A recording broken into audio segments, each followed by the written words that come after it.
La politique est trop dure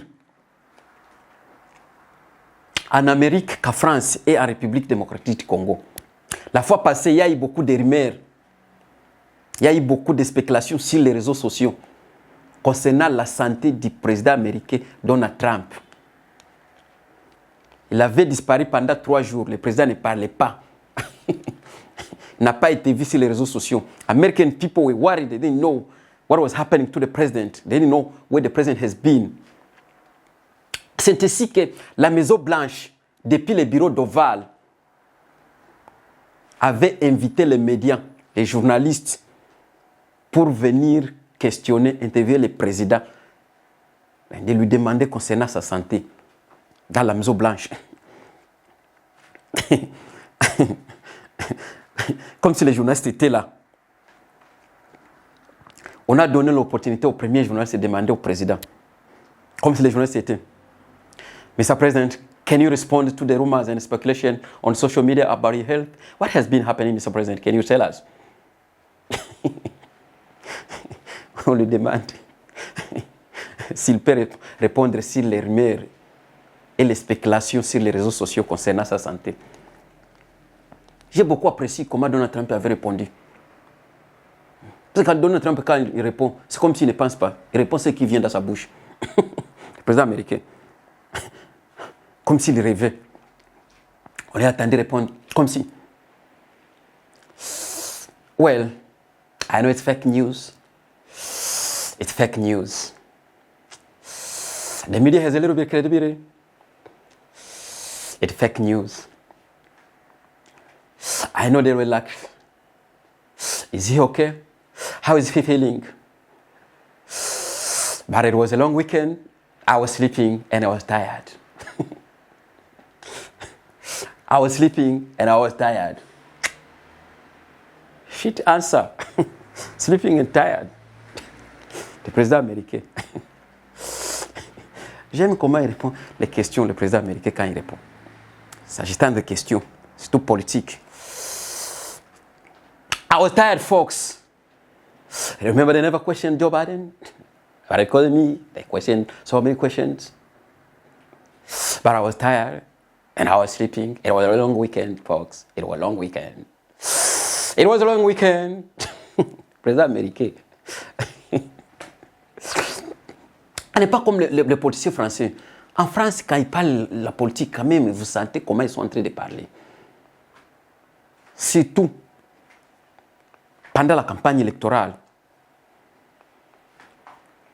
Donc, quand ils s'approchent vers les élections, veulent aller aux urnes. On appelle les candidats de venir discuter, donner leur projet de société. Comme si Emmanuel Macron était là, comme si Marine Le Pen était là. Il y a les journalistes qui sont en train de demander la question. Comme si les journalistes, monsieur le président, vous savez, la France, vous savez que les Français, d'ici là, ils vont partir aux urnes. Est-ce que vous pouvez déjà dire aux Français, vos attaques, président, une fois vous êtes élu, qu'est-ce que vous allez faire pour votre pays ou bien pour notre pays et qu'est-ce que les Français pourront attendre de vous, monsieur le président? À vous le micro.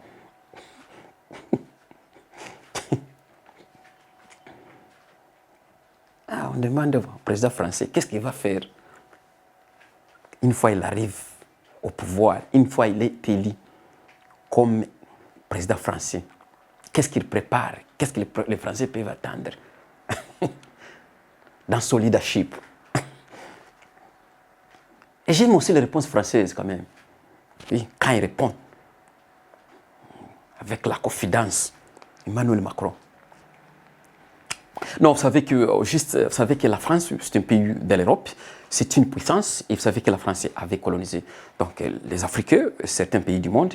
Et voilà, c'est un père, c'est un pays à ne pas négliger, c'est un pays aussi qui a quand même une influence mondiale. Et donc, c'est un pays qui doit partager ses ressources. Et vous savez, il y a d'aide dont nous devons donner aux Africains. Mais avant d'aider tout d'abord les Africains, il faut tout d'abord préparer les Français. Il faut que les Français sachent que non, la France, c'est un pays colonisateur et la France doit aider ses colonies. Ça, ce n'est pas une question même à discuter, c'est une question sine qua non. Et donc, voilà ce que la France pourra faire. Emmanuel Macron répond. Quand elle est maintenant tour de Marine Le Pen, comme c'est les journalistes de merci, Madame Marine Le Pen. Donc, vous avez entendu qu'est-ce que votre ami avait répondu, votre collègue Emmanuel Macron. Donc, vous, une fois vous êtes élu, qu'est-ce que vous pouvez faire pour les Français? Est-ce que les Français pourra quand même, est-ce que la vie pourra changer? Qu'est-ce que vous allez faire juste pour les Français? Il y a Marine Le Pen aussi. Non, vous savez que, non, la France, vous savez que la France, c'est un grand pays, mais ils ne sont pas des mondialistes, même si on avait colonisé certains pays. Mais quand même, il faut tout d'abord la France. Donc la France va jouir d'abord sa richesse avant même de ce colonie. Mais je crois bien que depuis la France est là, vous savez que les Français n'ont jamais... et vous savez aussi qu'il y a aussi des immigrés ici qui viennent dans des pays dont nous avons colonisé. Et donc, il faut essayer de chercher les documents et les donner. Ils vont nous aider peut-être comment à aider notre économie. Et puis, la taxe dont ils vont payer, et on prendra cette somme-là et juste pour aller aider en Afrique où ils sont venus. Vous savez que s'il faut Afrique, c'est juste à cause de la pauvreté. Mais les peines répondent. Ce n'est pas comme dans mon pays, la République démocratique du Congo. Oui. Dans la République démocratique du Congo, quand on est en train de discuter la politique, on ne discute pas tel qu'on le discute ailleurs. Même les journalistes, il faut attendre quand nos journalistes posent des questions. Quand ils demandent à nos autorités, même quand ils discutent pendant eux-mêmes, les débats citoyens. Il faut écouter seulement. Qu'est-ce qu'ils parlent? Comme si la fois passée, il y avait au moins 3 journalistes qui avaient demandé, monsieur, est-ce que vous, en tant que citoyen congolais, est-ce que vous pouvez venir soutenir Joseph Kabila? Oui, je peux soutenir Joseph Kabila. En tout cas, comment on a été un politicien local à Joseph Kabila? Non, pourquoi? Non, vous savez que Joseph Kabila, donc c'était un monsieur, et d'ailleurs, qui n'a jamais été maîtrisé, mais quand même, on l'a maîtrisé. Et je crois que c'est lui qui est actuellement, c'est un président de l'UDPS, donc s'il y a l'intérimaire, c'est-à-dire que le président doit être là. Bon, moi je l'appelle mon président et le président le président. Mais vous savez que Joseph Kabila a été maîtrisé. Vous savez que Vital Kamerhe a été maîtrisé. Et vous savez que Nanga aussi a été maîtrisé à l'est du pays.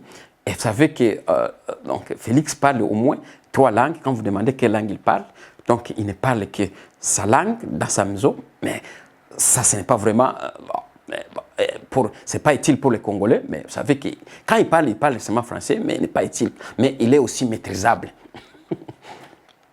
Alors, pourquoi vous dites ça, monsieur? Est-ce qu'il n'est pas votre président, le président de la République en fonction toujours? Non, vous savez que non. C'est mon président? Non, vous savez que ce n'est pas. Est-ce que le pays est en train de démarrer? Est-ce qu'on peut dire aujourd'hui que Joseph Kabila, c'est un homme fiable? Et vous savez que non.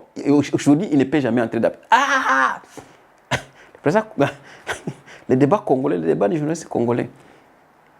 Il ne parle pas de la politique, il ne parle pas comme les Américains, il ne parle pas comme les Français parlent. Les Français, quand ils discutent la matière politique, ils discutent l'économie du pays.